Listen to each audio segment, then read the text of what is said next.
Very good. Welcome, everyone, to eRotary Coastal Club. We're an online, internet-based Rotary International Club, and today we're going to be have a presentation by Jonathan Foret at the Wetlands Discovery Center in Terrebonne Parish. And before we get started, I just want to make a few introductory comments. If you look at the top of your screen, if you can hear me, there is a three-dot toolkit listed. If you're currently on your telephone, in the future, if you click on that toolkit, it will display for you a settings option. If you select that settings option, it will allow you to call in through your computer. If you're using a mobile device on join.me, it's actually a phone icon that's listed in those bubbles, which again you can join by your online through your computer as opposed to having to use the phone system. This is a new club within District 6200, which is basically I-10 South in Louisiana to Hammond. We're many, I think 60 different clubs here in the, maybe it's 30 clubs here in the district, and we are the first e-club to launch. And so we're very excited about that. Our focus is on coastal issues here in Louisiana. As we move forward, as we gain more membership, we will expand that footprint as others join us from across the Gulf Coast and hopefully across the country and around the world eventually, that we would be a forum that allows a discussion of coastal issues that affect our coastal communities and the citizens that live in those communities, and how we can best serve them as Rotarians. If you're not currently Rotarian, that's fun, that's great. Glad to have you attend the meeting. This meeting is open to Rotarians and non-Rotarians alike. And so again, welcome to you, and we'll go ahead and go to the next slide, which is in a Rotary fashion. We typically open with a Pledge of Allegiance. So as with the flag here, I'll go ahead and recite the Pledge of Allegiance, and you can recite it silently to yourself, or if you like mine, and I'm going to go ahead and recite the Pledge of Allegiance. I pledge allegiance to the flag of the United States of America, and to the republic for which it stands, one nation, under God, indivisible, with liberty and justice for all. Very good. Another Rotary tradition is what we call the four-way test. And this is the Rotaries of the things we think, say, or do. Is it the truth? Is it fair to all concerned? Will it build goodwill and better friendships? Will it be beneficial to all concerned? And that is the foundation of Rotary, this idea of fellowship, doing good for society, for a fellow man. And we are a service-based organization, and our desire is to serve not just our local communities where we're currently located, but also in the coastal eRotary Coastal Club. Its desire is to serve coastal communities in Louisiana, working through local brick and mortar Rotary clubs, which are located all across South Louisiana, to invest in their communities, doing service activities or financial aid, or however we can help them in their communities as well. So we will have a connection directly with the brick and mortar clubs. So again, we welcome you. Today we'll get right into today's speaker. It's Jonathan. He's the director of Wetlands Discovery Center, this coastal initiative based in Terrebonne Parish that is revolutionizing how we think, teach, and learn about Louisiana's disappearing coast. And Charles and I were on the phone earlier this morning at 8 o'clock with Jonathan, making sure we had all the technology ready to go. And of course, we got on at 11:30 trying to make sure it was all working. And so Jonathan's been struggling for a few minutes trying to get reconnected, and hopefully it's been done by now. And so, Charles, is he ready to go? I believe that we are. Very good. Yes. So Jonathan, you can take it over. All right. Can you guys hear me? I can hear you fine. Hello. Okay, great. Just checking. Let me get all of this in place up here. So good morning to everyone, and I do have to say a very special thank you to Charles, because as I was having a panic attack on this end, trying to figure out how I was going to get my presentation to work and which computer I had to go to and how to download the app and whatnot, he had such a calm cool, collected tone that it kind of just assured me that everything was going to be okay, even though I was kind of freaking out in my head on this side. But so thank you, Charles, for helping me to get all this set up. So one of the things that I'd like to talk about today is our environmental heritage, understanding our inheritance. And so, let me look right here. So just sort of a background of how this picture came to be. One of the things that we wanted to do at the Discovery Center was establish a campaign that was emotional and then also created a sense of urgency. And so what we did was we had a group of our students get in the water, in the marsh, and take pictures of them, you know, sort of in the same thing, same format that you see on your screen there. And as they were getting in and out of the water, I was on one side of them, and my dad was on the other side, because you can imagine, you know, kids sinking waist deep into the mud of the marsh. It was a challenge for them to get in and out. And so once we had finished doing that, some folks came up, the photographer said, since you and your dad are in the water right now, let's take a picture of you guys. And so I came across this photo a few months back, and my dad actually passed away 8 months ago. And during that time, it was definitely a time of self-reflection and sort of figuring out life, what's going on, what does it mean, the whole 9 yards, missing him a whole lot. And then this picture came across my path again, and there were no words on it. And I began to think, what did my dad leave to me? What was it that I inherited, you know? And when I say inherited, I'm talking about my true inheritance. What did he leave behind that was now mine? And I'm not talking about a house or a bank account. It was things like knowing how much seasoning to put in a pot to boil crawfish, and it was knowing how to throw a cast net. Those were the things that I really inherited from him. But on top of it, I also inherited this land loss debt of his. And I'm not sure that I'm going to be able to get out from under it. And when we think of our children, most folks want to leave them in a better state financially and in terms of education. But all of that takes planning and making the right decisions. One of the goals of the Wetlands Discovery Center is to make sure that our students understand exactly what they're inheriting, with both the assets and the debt that comes with that. In 50 years, those students are going to be faced with living life in a very different way in coastal Louisiana. And it's going to be our responsibility to ensure that those students have the skill set that they need to make good decisions for themselves and for their families.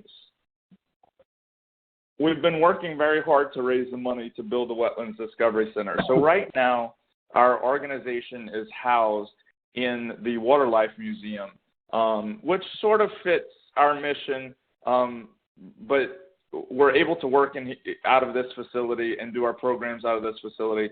But our future home is going to give us a much better place to do those things. One thing that we've done very well at the Discovery Center is teaching the science of coastal land loss and restoration.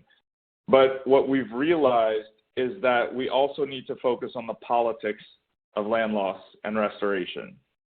And so that led us to developing our annual Wetlands Youth Summit, where we teach kids about leadership skills, how to navigate through the politics of coastal restoration.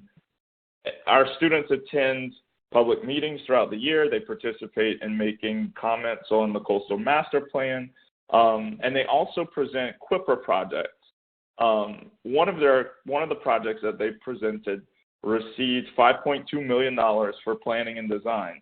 So that project is going to move forward. And so the kids are learning what this process looks like. And I have this this video that I'd like to play for you guys. Let me know if the sound, I think I'm going to be okay with the sound, but we're doing it in a different way this go around. So if you just see mouths moving and no sound, let me know and I'll try my best to fix that.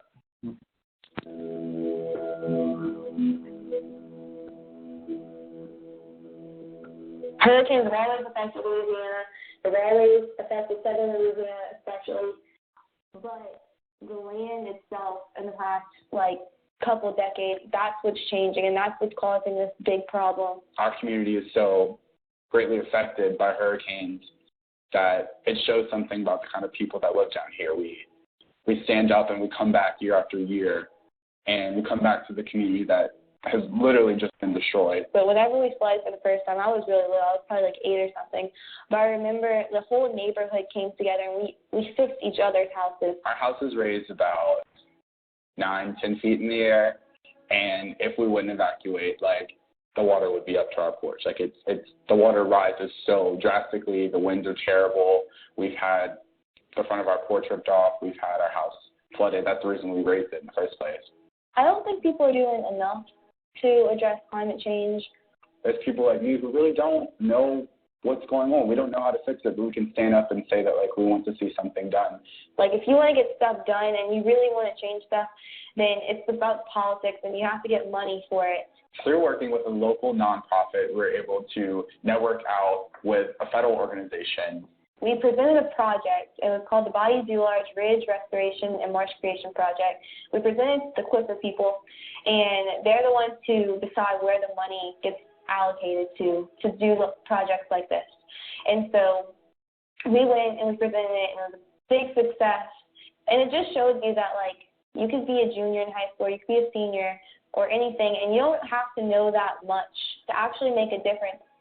I think it's important to consider that climate change isn't just affecting the land we live on. It's our community. It's where we're from. We get hurricanes all the time, and our land is sinking, and sea levels are rising. We have all these challenges, but we always come and we fix it because we want to be here. And so I think when you're talking about what you're losing, it's more than just property. It's more than just land. It's more than just what you think you're losing. It's a way of life. It's a community. It's sitting on the porch Friday mornings. It's jambalaya. It's good cooking. It's festivals. It's families. It's generations of things that this land allowed us to have. So I hope you guys were able to hear that clearly.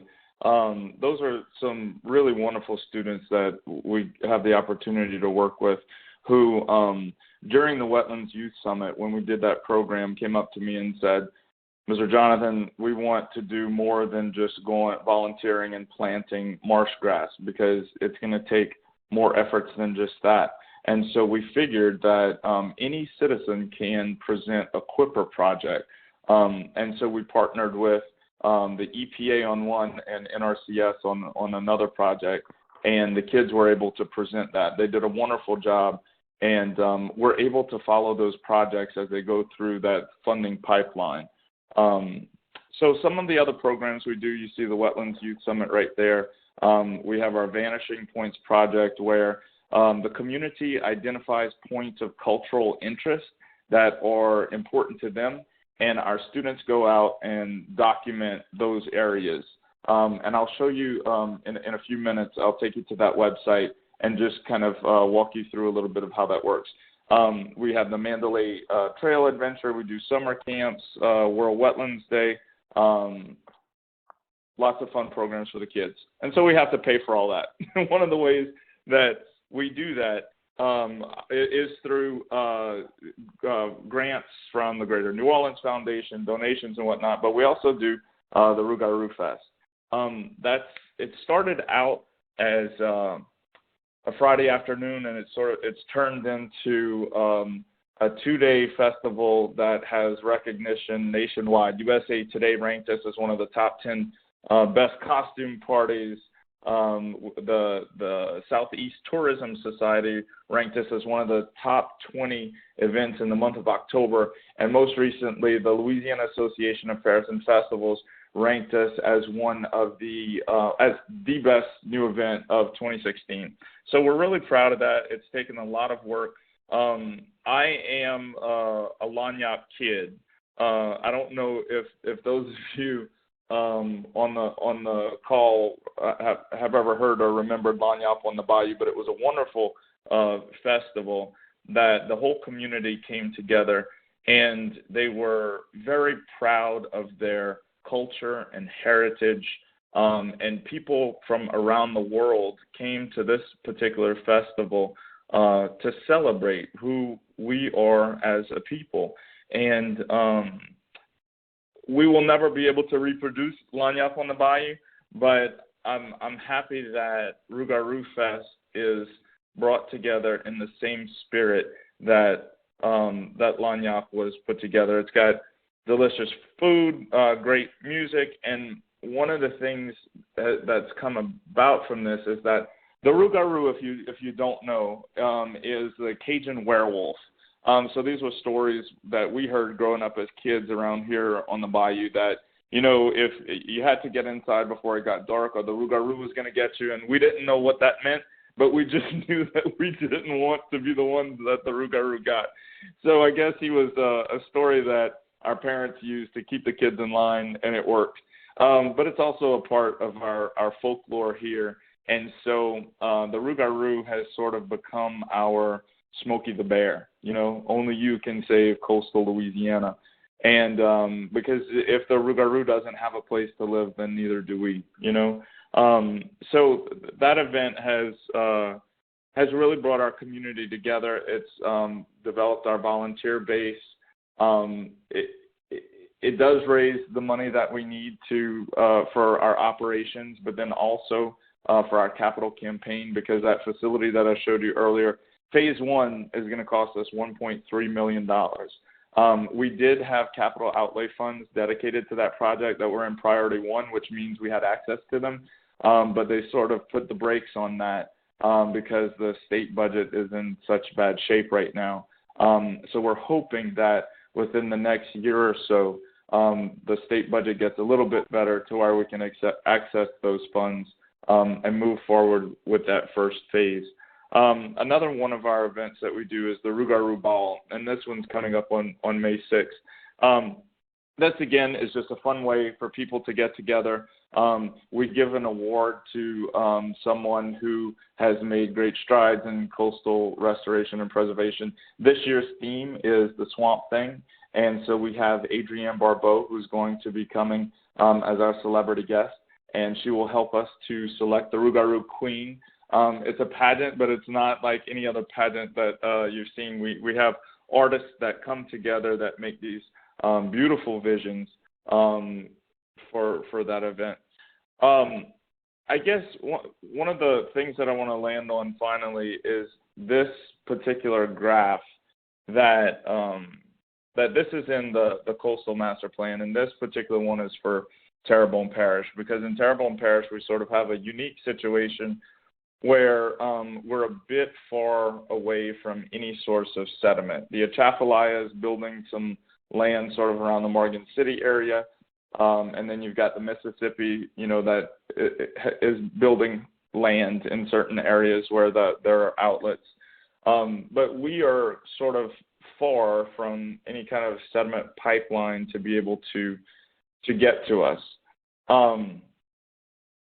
In about 50 years, the majority of our students that we work with are going to be in their 60s. And chances are I'm not going to be around, you know, and they will have gained their inheritance. And I'm just not sure if I'm going to be able to get them out of the land loss debt before I'm dead. You know, I mean, I'm going to do my best alongside with the rest of you, and I really hope that we're going to be able to inspire someone to develop these new technologies that may be able to save our communities.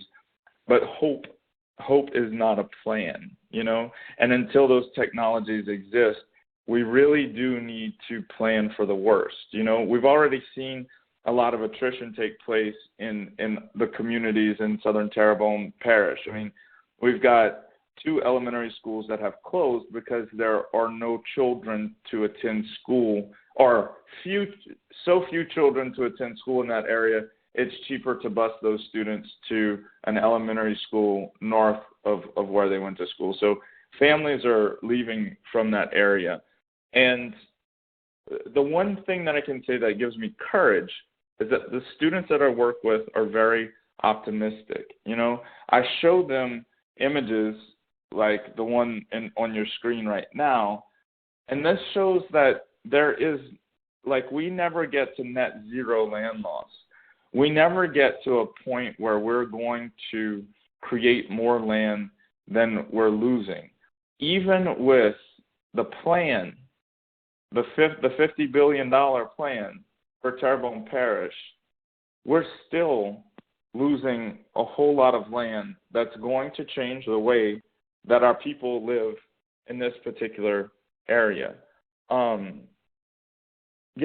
mean, the passion that these kids have make me think that they may be the generation that gets us out of this land loss debt, but we also have the responsibility to give them the tools to do so. And that's one of the things that the Wetlands Discovery Center sets out, is just sort of being there with the information to help them. They are going to have some pretty difficult choices to make when they're our age, you know. The last thing that I would like to do is, if I can get there, I want to show you all this Vanishing Points website, and you can check this out later. So our students come together. Well, the folks in the community identify a point of interest, and so all of these points have been identified by folks that say this is something that's important to us in our community. If you see the black dots, those are things that are no longer in existence. If you see the ones that are completely water, it means that those are areas that are most vulnerable. Then you have some with a little bit of land and water that's sort of, you know, on the cusp of being lost. And then the things that show sort of the marsh with the grass, they're still, you know, not in great places, but it's a little less vulnerable than some of the others. So I'll click on Laperouse Seafood Bar and Grocery, and there's a video here. It talks a little bit about the place. There's Mr. Terry. He does all the dried shrimp down there. It has other pictures of the area, and then we put the coordinates of where this place is located.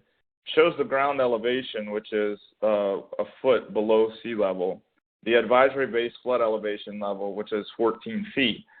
So this area that the community has identified as being important to them, it would have to be raised 15 feet in order to pass FEMA standards, right? So our hope with doing this was to get people to sort of understand flood elevation levels and to see, like, wow, 15 feet, like, and this place is, you know, it's a campground, it's a store, so it would be fairly hard to elevate this entire area. I'd just like to play this one last video, and Charles, if you can respond to me, I'm not sure if you're on mute or not. Were you able to hear the last video okay, or was the sound kind of crazy? It was fine. There's a slight delay, but it was good, so go ahead. Okay, I'll just play this last video, and then we'll open it up to any questions that y'all may have.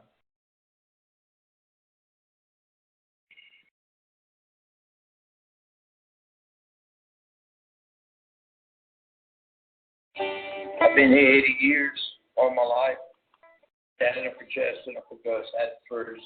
Then Gus went to work for the oil company, and then Daddy bought this shower out. Build this up like we got it today. My name is Sheila Cruz, and I'm his daughter. Let's see, we from a big family, so there were 6 of us all the time. When we were growing up, we always asked Dad, Daddy, can we have a bike this year? Daddy, can we have this? Daddy, can we have that? he would just kind of look at us real seriously and point to the bayou, and we'd always go, what, can we have one? And he was like, no, go work for it. We did a lot of piroguing, a lot of boat riding, a lot of bicycling, a lot of trawling. It was kind of funny when we were kids. Daddy put a big mic on the house for my mom to call us. So when we'd be playing and stuff, we'd get called to come to work. So we had to go to the platform. They would dry the shrimp, and our job was to turn them every so often. And it was hot, so we'd get to the end of the platform and we'd jump in the bayou and cool off and stuff. Hey, this was a big home used for that show. I remember that as a kid. We didn't have real windows. We just had doors that would open up. And we had little seats that went around.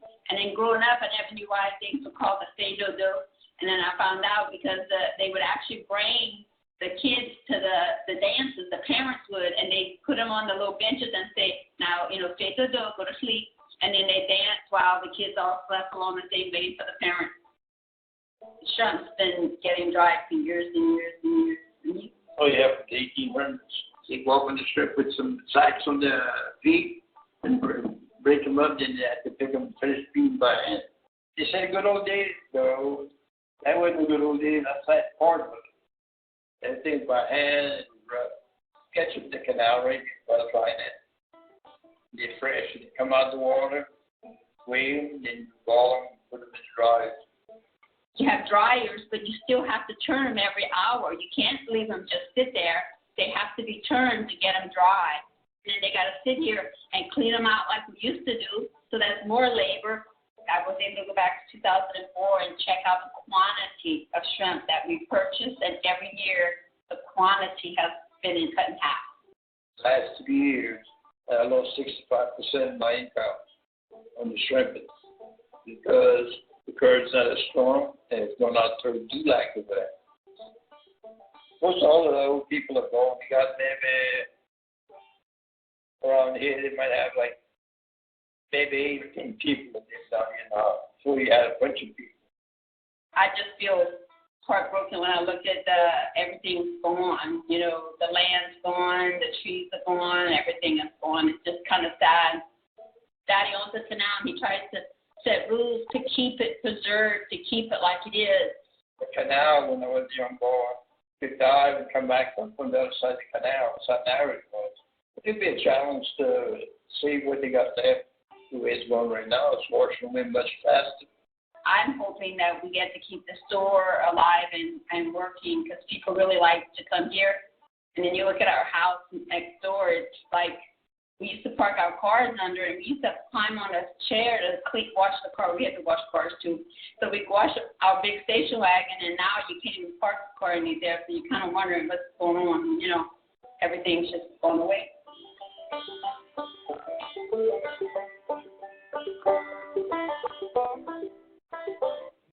So that's one of the things that I'm very proud about with this particular website is that our students are the ones who come up with the interview questions for the people that we go out and interview, and they participate in that whole process. And they also participate in putting the videos together. And you'll see some of the videos are not terribly consistent because we get different groups of kids to do the video editing on using different formats. And so that's something that I do want to work on. But it's also great that the students are participating in this and documenting their culture. And it's great and heartbreaking in the same sense. I hope this can be used as a tool to fight to preserve what we have. But if that's not the case, we're documenting a beautiful way of life right now that may not exist in 100 years or so. So I think the website has value on several different levels. But with that, Charles, I'll hand it back over to you, or if anybody has any questions about the work we do with the Discovery Center, or any comments or suggestions, I'm happy to hear from all of you. Thank you all so much for being a part of this group, because this is important. I mean, without our land, we don't have much, you know. So, Charles, anything? Sure. I'll take it back from you there, Jonathan. Thank you for that presentation. It was Okay. quite informative for myself, just to see what's happening in your community, the activities that you have going on to try to provide that heritage and inheritance for generations to come. The fact that you have high school students involved in this, and the generations. I loved what they were saying in their presentation in regards to how they view South Louisiana and life in the coastal communities. It was a wonderful thing. And I will open it up to questions that anyone may have. You have a chat. If you look at the top of your screen, there's a chat, little bubble right there that says chat. If you want to type Jonathan a question, type them a question. I think also the microphones are probably open. If I'm not correct, or if I'm correct, Charles, the microphones are open. So if you were to, there's a 3 bubble on the computer version under the tools. There's a 3 dot bubble at the top of your screen. If you were to click on that under settings, it would allow you to, if you're on the phone, I think you can just speak on the phone, but if you're using your computer for your audio and your both to hear and to speak, you can speak a question as well. So you can either speak a question or type a question in and be happy to respond. I'm sure Jonathan would be happy to respond to you.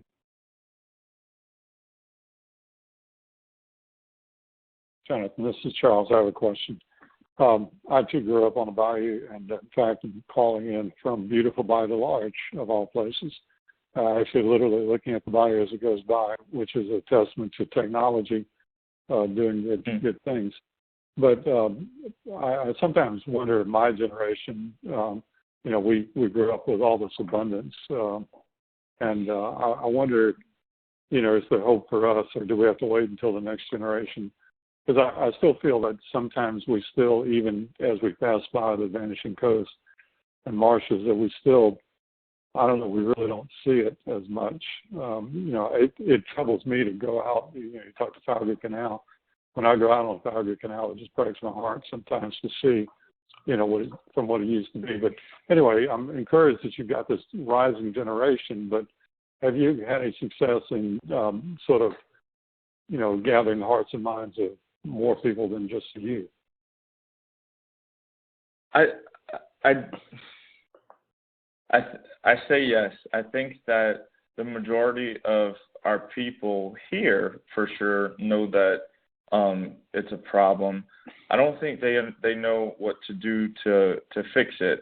The last CPRA meeting for the Coastal Master Plan, it was the most attendance that I had seen in a public meeting as such, and our students came as well. And so I think people are plugged in. I'm not so sure about the rest of the country. I do know that there are some people. I mean, we have folks from Chicago that come down and volunteer for the Rougarou Fest because they believe in what our organization is doing. There's also Restore the Earth Foundation, who is working to restore acres and acres of marsh. They call this North America's Amazon. So I know that there are certain groups that do understand, but other places around the country have their own challenges in terms of droughts and tornadoes and things like that. So I guess it's for the same reason why we're yelling over here about coastal land loss and we need help. There's somebody else in a different section of the country yelling that they need help because of droughts and such things. And why do we care about them having a drought when we're drowning? You know what I mean? So it's a huge challenge. It is a huge challenge. I think that our kids here understand all of that a little bit better than they did before. But I don't know how to. There's not I try to be optimistic in this as much as I possibly can, especially with the kids. And when I see the passion that they have, it gives me a little bit extra energy.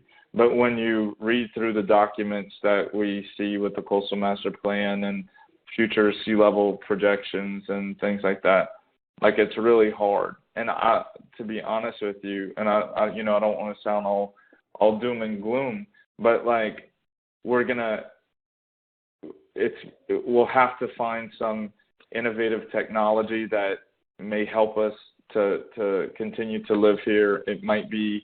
We may be living here in a different way. I'm not saying that that's not going to be possible. But I feel like our responsibility right now, at least to the next generation, is to make sure that they have a good foundation and understanding of all of it, like the causes of the land loss. What does the future look like? So that way they're not blindsided by something at some point. You know what I mean? I think that's what our responsibility is for the Discovery Center, at least, is to give them the information so that they are going to be able to make decisions and tough decisions for them and their families in the future. And hopefully those decisions are going to be able to stay here, live here, and be safe, you know? Thank you. Any other questions from any of the participants?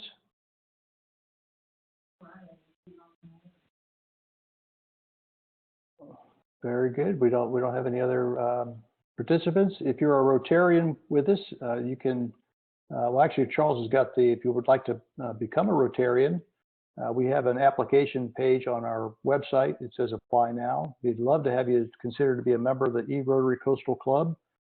Simply apply online. Charles and I will get your application. We'll arrange a telephone call and do an interview to explain to you District 6200 eRotary Coastal Club, what it is to be a member of Rotary International, if you're not already familiar with Rotary International, and the service opportunities that we hope to become involved in, and that because Rotary is a service organization, and how we can best serve the coastal communities and use yourself as a resource to help provide exactly what Jonathan's talking about right now, help those coastal communities overcome the issues that are literally at their front door of how do they adjust to changing environmental conditions in their communities.